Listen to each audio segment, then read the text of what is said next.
Je veux pas passer toute ma vie à travailler. Voilà, la vie passe vite et Tu commences dès à présent à préparer ton avenir. j'ai 13 ou 14 biens en France. Ouais. Mais bon, j'avais tout en France et je voulais un peu diversifier. Tu connaissais vraiment très très bien ton sujet, donc j'étais en confiance. Bienvenue à tous dans cette nouvelle vidéo. On est en direct de Telchac, juste à côté de Mérida. Je suis avec Cyrine, qui m'a fait l'honneur de venir jusqu'au Mexique. Et on va tenter un petit peu de connaître un petit peu mieux Cyrine.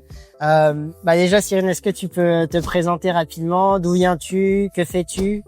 Alors moi j'ai 37 ans, je viens de France, de Bretagne. Pour le moment j'ai 2 activités en Bretagne, un restaurant au bord de mer et une franchise de donuts sur Rennes. Voilà, je suis venue au Mexique parce que c'est d'une part j'ai pas mal voyagé quand j'étais jeune. Ouais. Mais mes parents travaillaient pour une organisation internationale et le Mexique, j'étais déjà venue à Monterrey. J'avais trouvé ça très très beau. J'étais venue voir des amis qui étaient là à l'université dans le cadre d'un échange universitaire et puis bon, j'avais pas eu l'occasion de venir. Et ça, c'était en quelle année ça? Ça c'était fin 2009. Fin 2009, ok. Bon là, voilà. Tu vas un peu vite. Tu nous racontes déjà toute l'histoire, mais je voulais comprendre un peu. Donc toi, t'es de Bretagne, c'est ça? Voilà, c'est ça. Et tu as un restaurant. Il se situe où ton restaurant? Alors mon restaurant, il se situe dans les Côtes d'Armor, à côté de Saint-Brieuc.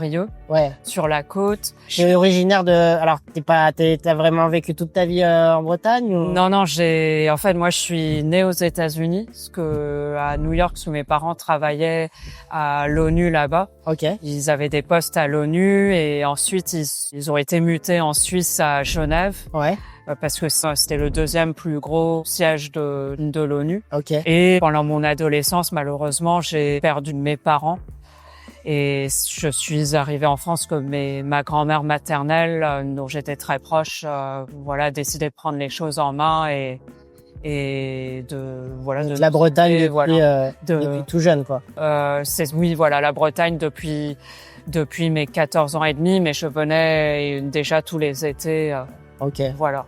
Ok. Je venais un peu en Bretagne et un peu en Tunisie aussi, parce que mon père était tunisien. Ok. Voilà. Donc, bon, t'as toujours eu un peu ce goût quand même du voyage, de l'international. C'est ça. Hérité probablement de ton père, en tout cas de tes parents. De mes parents, c'est ça. Ok, intéressant. Et voilà, je voulais découvrir ça et revivre ça à nouveau. Et ouais. Bon là, on n'est pas. C'est un peu différent de la Bretagne ici où on est. Le climat est un peu différent. Ouais.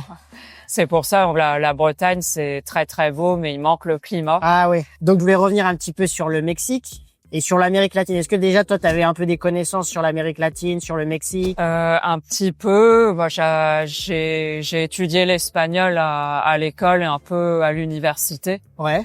Donc, je parle un peu l'espagnol et je connais un peu le Paraguay, je connais un peu le Panama et le Mexique. Oui, là, t'es dans ta tournée, tournée d'Amérique latine. C'est ça. Et tu termines par le Mexique. Voilà. Ok, intéressant. Bon, déjà, quelles sont tes premières impressions, là? Déjà, alors toi, t'es arrivé il y a quelques jours seulement, donc c'est compliqué de vraiment prendre la pleine mesure de ton voyage. Mais qu'est-ce que t'en penses? C'est très, très, très positif. C'est très, très beau. Il y a vraiment trop de choses à faire. Ouais. Il n'y a pas assez le temps pour tout faire et ça va être triste de partir dimanche, mais donc toi, tu es à Mérida, tu restes à Mérida, là?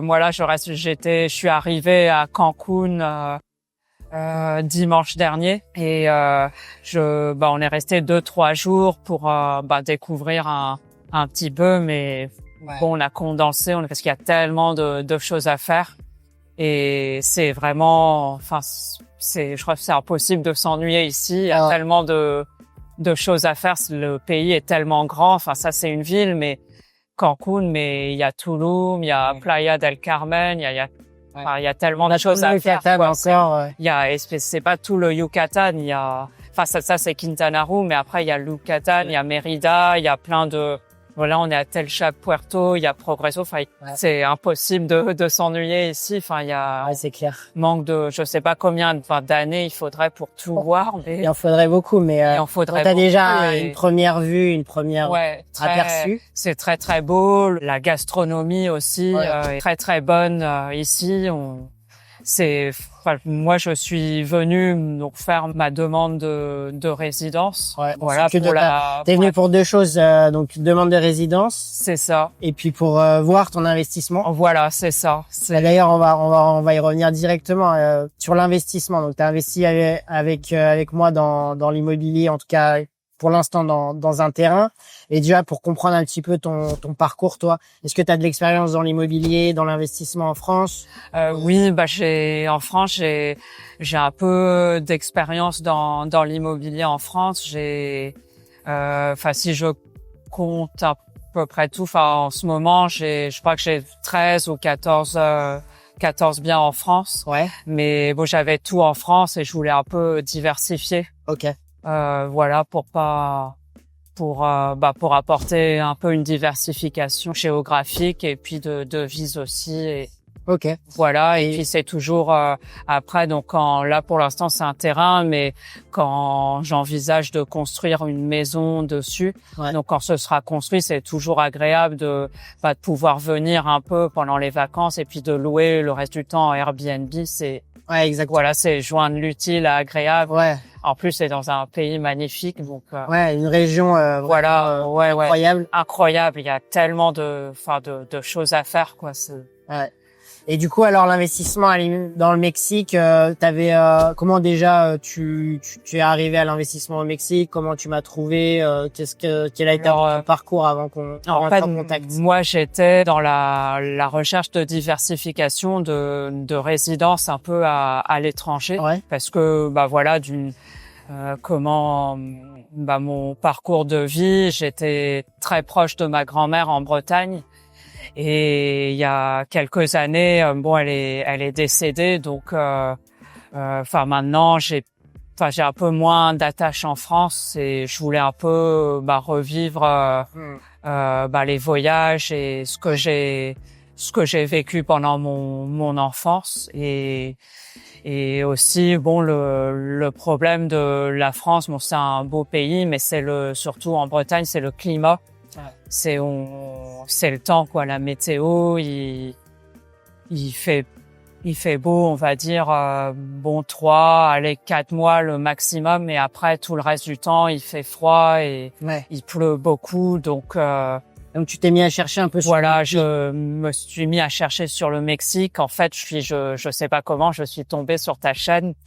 Et on est rentré en contact. Parce que je crois qu'on était rentré en contact par email. Oui, c'est ça. Échangé sur WhatsApp. Moi, je m'étais inscrite à ta mailing list dans un premier temps, et j'ai trouvé ça vraiment super parce que tes vidéos étaient très très riches. Ça parlait aussi bien d'économie, de géopolitique que de qualité de vie au Mexique. Je sais pas, de gastronomie, c'était vraiment, je trouvais ça trop trop cool. En fait, je me suis inscrite à ta mailing list, et puis un jour tu as fait une conférence sur Telchac, Puerto, sur les opportunités. Les opportunités dans et je me suis dit c'était une manière, comme il y avait le financement, on paye tous les mois, et voilà, c'est une manière vraiment facile et souple. Vous connaissez ce système d'acquisition?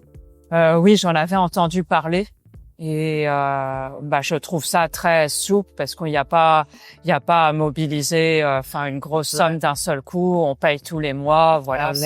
C'est plutôt cool. Et en fait, on investit, c'est pas que pour l'avenir, mais on peut venir là, c'est pour le plaisir aussi. Donc c'est pas c'est pas comme un effort d'épargne, c'est vraiment un truc c'est un plaisir, quoi. C'est sûr. C'est vraiment cool, quoi. C'est un achat plaisir, rentable plaisir. Donc c'est tout qui est combiné. Voilà, c'est ça. C'est plutôt bien. Est-ce que tu avais des doutes, des craintes avant d'investir? Est-ce que tu avais des questions? Auquel cas j'ai pu répondre à tes questions lors Non, franchement, j'en avais, mais c'était très clair, et je trouvais que tu connaissais vraiment très très bien ton sujet, donc j'étais en confiance et bah la conférence en plus était très bien faite aussi et Ouais. franchement non c'est et comme tu es francophone aussi, c'était Ça t'a aidé. oui c'était beaucoup plus simple aussi. Ouais. Euh, Et comme quoi, de la France, maintenant on se retrouve au Mexique, donc ça permet de nous rencontrer aussi. Ça c'est voilà c'est plutôt agréable. c'est plutôt agréable. On a pu faire justement le tour là de la région, enfin de la zone avec les différents investissements du groupe partenaire Voilà, au terrain. c'est ça. Donc, on est venu prendre un verre dans le club de plage le long de la mer. Voilà. C'est plutôt sympa. C'est plutôt sympa. En mois de ouais. mars. C'est clair, le climat est très sympa. Ouais.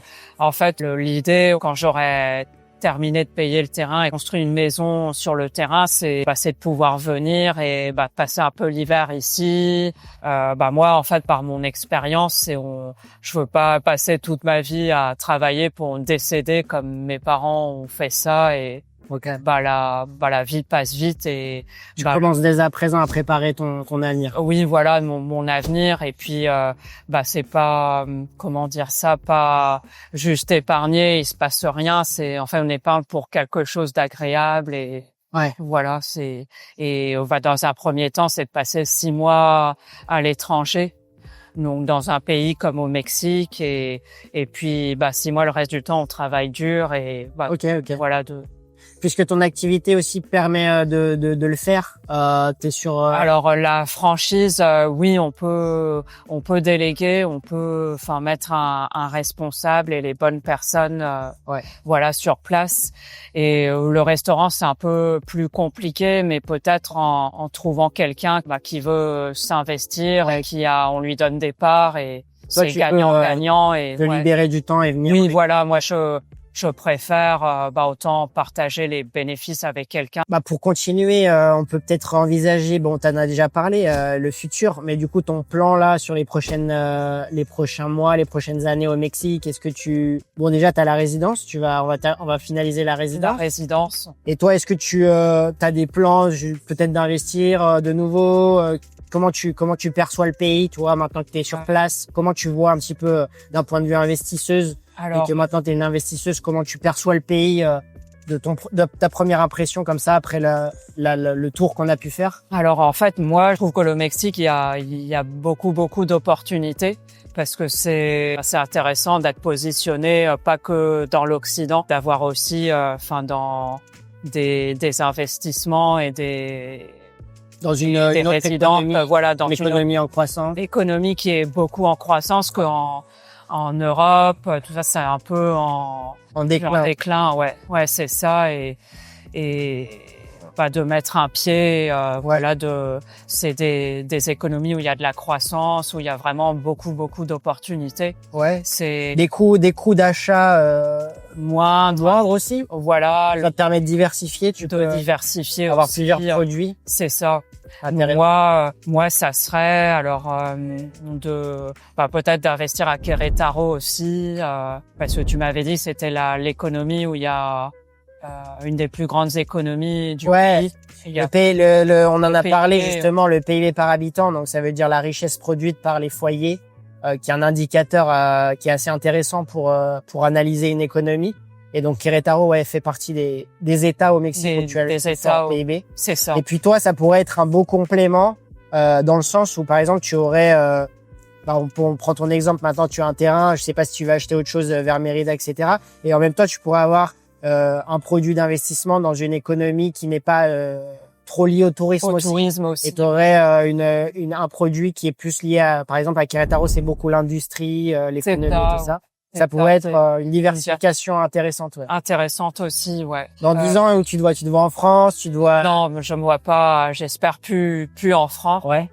Je me vois, soit un peu au Mexique, un peu en Amérique latine, à naviguer un petit peu. À naviguer un peu, ouais. Okay. Tu veux un peu trouver ce sentiment de liberté oui, voilà, ce sentiment de liberté qu'on a. On a l'impression il y a un peu moins en Occident. Actuellement, ok. Le tout coûte de plus en plus cher, les impôts augmentent et. Pour terminer, déjà je te remercie pour ta confiance, Cyrine. Je voulais Bah, te le dire. écoute, avec plaisir. Parce que, en tout cas, moi, c'est un plaisir de pouvoir t'accompagner dans tous tes projets au Mexique. Parce que la vérité, c'est que moi, c'est vraiment typiquement ce que je recherche avec les personnes que j'accompagne, vraiment des projets de vie et des projets sur le long terme. Donc, avoir un premier projet et l'idée de pouvoir nous suivre pendant des années et pouvoir être ton partenaire de confiance au Mexique, c'est vraiment ce que je recherche. Carrément, ouais. Donc, ça, déjà, je voulais te remercier pour ta confiance. Est-ce que toi, tu avais des commentaires sur le service en général? Comment tu t'es senti? Moi, tu à l'aise? Oui, très à l'aise tout de suite. Ouais, tout était très clair, très fluide. Voilà, très simple. Et même pour le visa aussi, parce que c'est un peu dur à Paris d'avoir un rendez-vous. Et moi, j'étais un peu bloquée avec ça, et tu m'as débloqué le truc. Oui. Et c'est vraiment quoi. Ouais. On a pu faire tout en même temps, donc visa, investissement, et puis prochaine fois je m'en Querétaro. Prochaine fois je t'attends à Querétaro pour présenter tout ça. Et non, il y a beaucoup, c'est très dynamique. Il y a les États-Unis pas loin. Et c'est grand. Il y a la côte des Caraïbes, il y a le Pacifique, l'Atlantique. C'est il y a tellement de choses une belle localisation, une économie en croissance, donc beaucoup de signaux verts. Et l'important, c'est aussi d'avoir quelqu'un sur place qui peut te guider, parce qu'évidemment, bon, tu l'as vu, hein, il y a beaucoup de construction, il y a beaucoup de projets au Mexique. C'est ça, faut quand même avoir quelqu'un qui a les yeux sur place pour vraiment choisir les projets, et c'est un petit peu mon rôle. Et c'est pour ça que je me dédie à ça, quoi. C'est pour essayer d'apporter mon expérience et puis ma connaissance sur place à des personnes comme toi qui recherchent des projets solides, sécurisés, quoi. Voilà. Parfait. Bon, Cyrine, je te remercie encore une fois. On va aller prendre notre petit verre pour terminer le petit recorrido. Et puis, en tout cas, je vous dis à la prochaine. N'hésitez pas, si vous avez des questions, en commentaire. Merci Cyrine. À très bientôt. Merci Florent. Et à très vite. Ouais.